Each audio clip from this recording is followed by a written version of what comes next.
Salut à tous, vous le savez peut-être, nouveau rebondissement dans l'affaire de l'évasion de Mohamed Amra.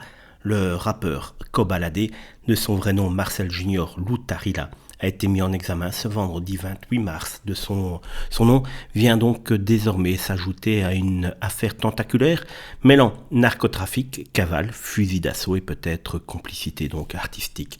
Les soupçons. Kobalade aurait été informé du projet d'évasion du narcotrafiquant Mohamed Amra. Pire encore, les enquêteurs s'interrogent sur un possible appui financier potentiel.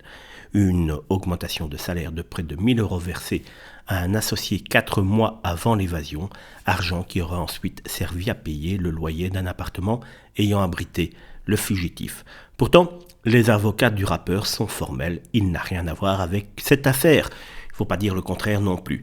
Il est poursuivi uniquement à cause de sa notoriété. Bien sûr, c'est à cause de celle-ci qu'il est en prison, qu'il a des casseroles jusqu'au bout de la rue et qu'il connaît certains protagonistes. Mis en examen pour association de malfaiteurs, ce pauvre garçon a échappé à la détention provisoire mais reste sous contrôle judiciaire strict. Et ce n'est pas tout.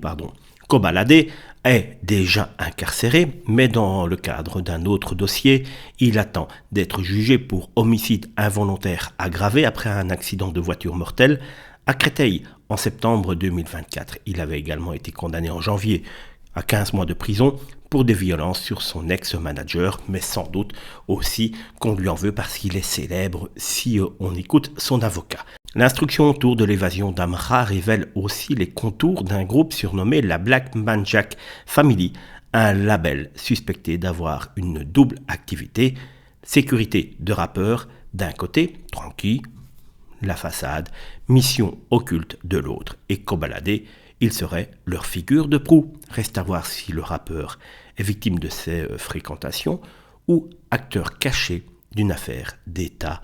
Mais quoi qu'il arrive, Kobalade, je pense que sa place est quand même définitivement derrière les barreaux.